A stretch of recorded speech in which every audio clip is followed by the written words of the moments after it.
देश की संसदीय परंपरा में प्रश्न पूछने का अधिकार माननीय संसद सदस्यों को है।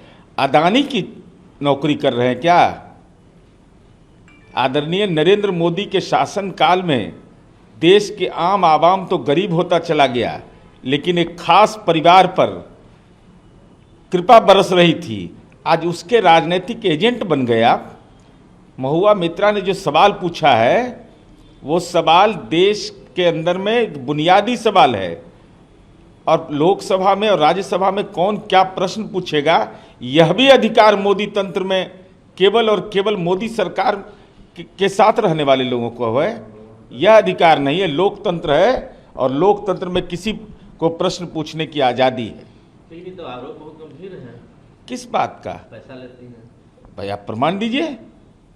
किसी के बारे में अनर्गल आरोप लगा दीजिएगा। और सीएजी की रिपोर्ट आई कि द्वारिका एक्सप्रेसवे में 200 से ज़्यादा करोड़ का सड़क बना, इस पर जुबान खामोश।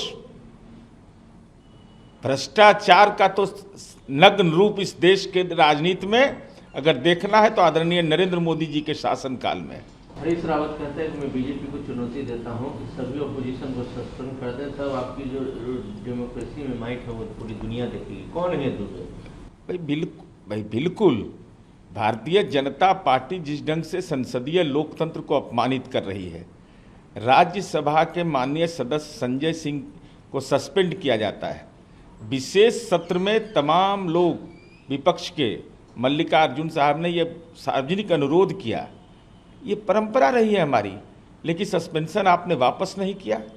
तो इस तरीके से पूरे विपक्ष को आप सदन से अगर बाहर करिएगा तो 2024 में देश की जनता आपको सदन से बाहर करेगी। उद्धव ठाकरे कहते हैं कि अगर बीजेपी पाकिस्तानी खिलाड़ी पर फूल और चावल बरसा सकती है तो शिवसेना समाजवादी पार्टी से क्यों नहीं बात कर सकती?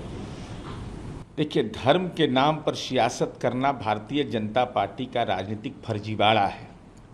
ये ऐसे लोग हैं कि बाबरी मस्जिद को गुलामी का प्रतीक बताया, और यही उत्तर प्रदेश की योगी सरकार ने अयोध्या में ही बाबरी मस्जिद बनाने के लिए सरकारी जमीन आवंटित करता है। तो इनका दोहरा मापदंड है ना। भाई, देश के अंदर लोकतंत्र को बचाने के लिए, तानाशाही से देश की जनता को मुक्ति दिलाने के लिए इंडिया गठबंधन बना है। तो कौन किसके साथ गठबंधन करेगा, यह भी भाजपा तय करेगी। आप तो कह रहे थे कि विश्व की सबसे बड़ी पार्टी है, तो क्यों हो गए सबके साथ? क्यों? आखिर कारण क्या है? क्यों एनडीए का बैठक बुलाना पड़ रहा है? अभी तो दक्षिण भारत से पूरा सुपड़ा साफ हो गया गठबंधन का। आने वाला समय है जब उत्तर भारत से भी इनकी पूरे तौर पर विदाई तय हुए। सौम्य प्रसाद मौर्य कहते हैं कि भारत पाकिस्तान का विभाजन हिंदू महासभा के कारण हुआ था, जिन्ना का कारण नहीं। देखिए, भारत का जो विभाजन हुआ एक दुखद अध्याय था, और इस सच से कोई इनकार नहीं कर सकता है कि राष्ट्रीय स्वयंसेवक संघ की स्थापना 1925 में, हिंदू महासभा उसी दौर में, और देश की आज़ादी की लड़ाई में इनका कोई योगदान नहीं रहा है। उस समय भी धार्मिक ध्रुवीकरण के पक्षधर थे। तो चाहे जिन्ना हो, चाहे हिंदू महासभा के लोग हों, ये लोग धार्मिक ध्रुवीकरण कर रहे थे।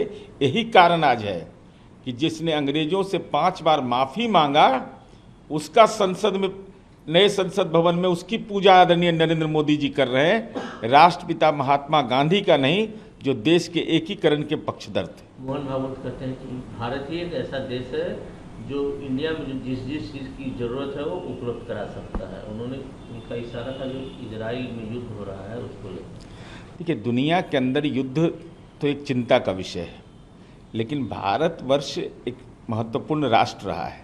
हम गुटनिरपेक्ष आंदोलन के अगुआ रहे हैं। मोहन भागवत जी, ये आपके कृपा से नहीं, ये देश का इतिहास गवाह रहा है कि ये देश नेतृत्व करता रहा है विदेश नीति के सवाल पर।